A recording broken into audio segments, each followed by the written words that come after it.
I think ultimately it's not Craig White's club, it wasn't David Murray's club, it's your club. Even if you do avoid administration, you've got to work with the owner to get representation, to take some real ownership, as well as that moral ownership that we talked about, and to put safeguards in place. You know, it's no coincidence that this keeps happening over and over again, up and down the country and across Europe. Football does funny things to otherwise so-called sensible businessmen. You know, the heart rules ahead, and there needs to be regulation about that, but there needs to be self-regulation as well. And demanding that they get the chequebook out doesn't help. You know, we've been in administration twice, but we're not the only ones. Livingston have been in administration twice. Crystal Palace have been in administration twice. How can this keep happening? You know, there's something fundamentally wrong there, and it's the benefactor model, the get the chequebooks out, no questions asked, not worrying how it's funded, whether it's sustainable, whether it's worth the risk, and that's got to change. So basically, you know, you do want to avoid administration. You're not too big for it. Please believe me in that. And you might get through it. It's not guaranteed, and it will hurt a lot. But if you do go into admin and you do come out of admin, you can be a lot stronger coming out the back end of that. So be happy to answer any questions.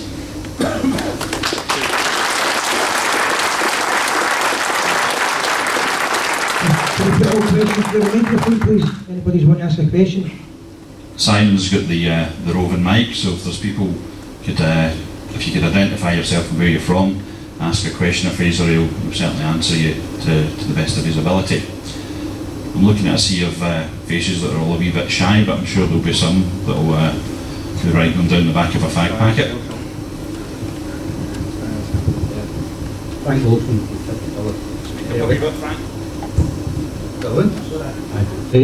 Frank Wilson from Kirkintilloch, and I'd just like to thank you for coming here today. If I could just ask, do you think with the Rangers fan base and the crowds they get at Ibrox at every home game, that we're in a much stronger position than you were with your relative numbers of fans? I think you've certainly got strength in the size of support that you have, not just, you know, here at Ibrox but around the world. In terms of engagement with fans, actually I think we do have more members than you still at the moment. We probably get similar size of turnout to meetings like this. It's quite difficult to get people to engage in fundraising until there's a crisis. To get people interested in this sort of thing, people just want to watch their team. But certainly you do have the size of support that you can raise, you know, very substantial amounts of money, and that will put you in a position of strength in terms of, you know, if somebody else came along, you know, a businessman came along and said, I want to invest a couple of £1 million in this club, he would be treated with respect, he would be treated with the same sort of contracts and due diligence and so on that you would have in any other business environment. So the fact that you are a supporter-owned cooperative company should make absolutely no difference to that. If you've got money to put up, your money is as good as anybody else's. Any more questions?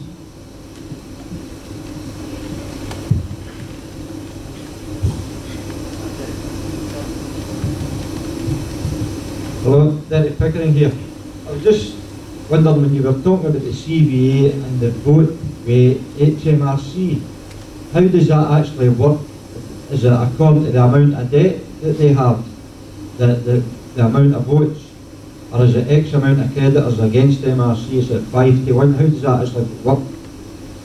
Yeah, it works in terms of the value of the debt. So if you had 10 creditors and one of those creditors had 80% of the debt, then you would need that one creditor to vote in favour. You know, we were in a situation where actually the only two creditors who voted against the CVA with Dundee last year were Gordon Chisholm and Billy Dodds, and we had some who didn't vote.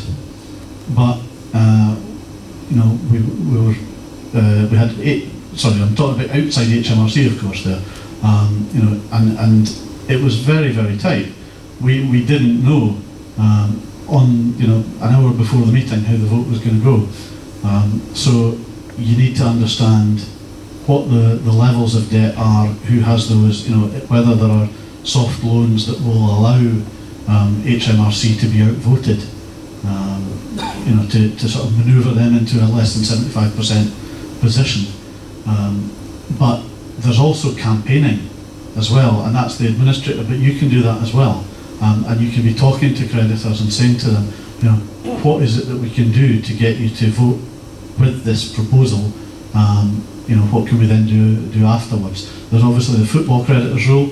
That means that the football creditors, if you owe money to other clubs, that's outside of the CVA, and that's another thing that HMRC object to. But that is the law at the moment. So if you have football debt, that is not counted as a percentage of it at all, and that's then dealt with after the CVA.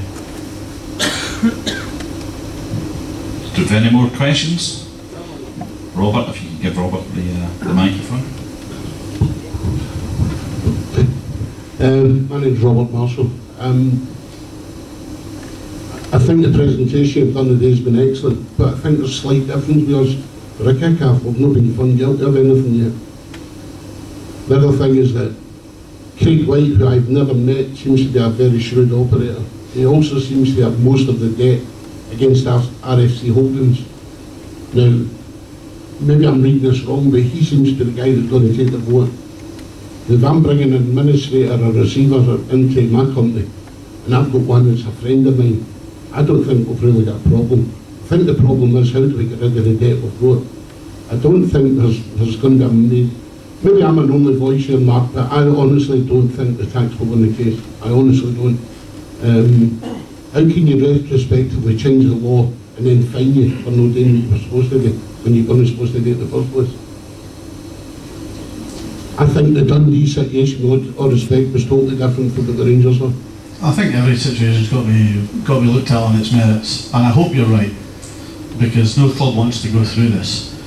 But it's better to plan for it and not need it than to not make the plans and then you end up saying, oh, this has gone wrong, and actually the taxman has won their debt. And when you look at things like, you know, reputable businessmen, we had a guy come in last, you know, what, 2 years ago now, who was in the Sunday Times, you know, rich list, who was North East Businessman of the Year. We had a chairman who was appointed at the behest of the bank.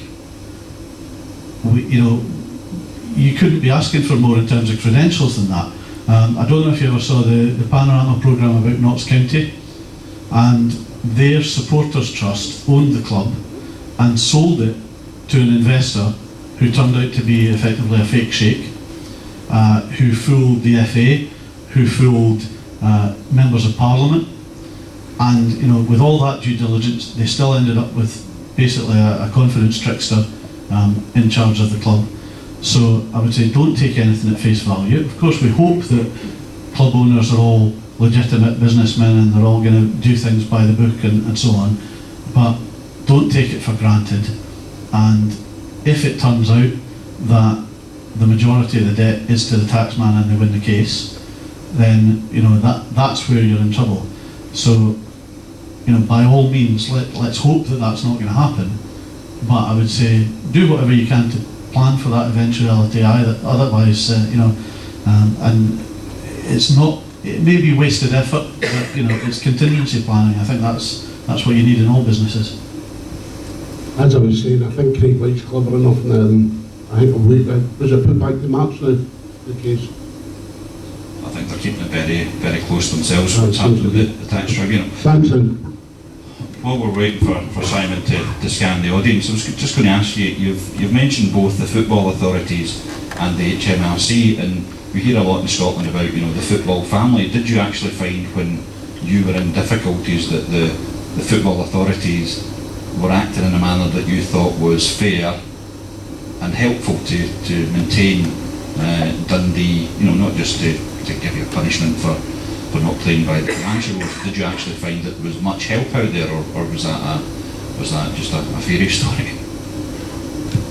Well, we got a bit of help from some other supporters' trusts. A couple of clubs, Stirling and Falkirk.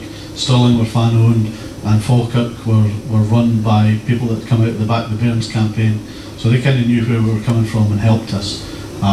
But when we eventually got to an appeal of our punishment, only 4 clubs out of 30 voted in favour of us. We had other club chairmen telling us the punishment wasn't enough and that they wanted us to go to the 3rd division. We had a vote where effectively most of the people who voted had a vested interest, because if you were looking at the biggest club in the SFL and you were a 2nd division club, wouldn't it be great for us to come down and bring our travelling support through to them? If you were a 1st division club and you were trying to get that one place up to the SPL, or you were trying to avoid the relegation to the 2nd division, wouldn't it be great if Dundee got put to the foot of the table? We really didn't get any help. The reaction was very harsh and pretty unjustified in terms of the league, but the clubs didn't help us either in the vast majority of cases.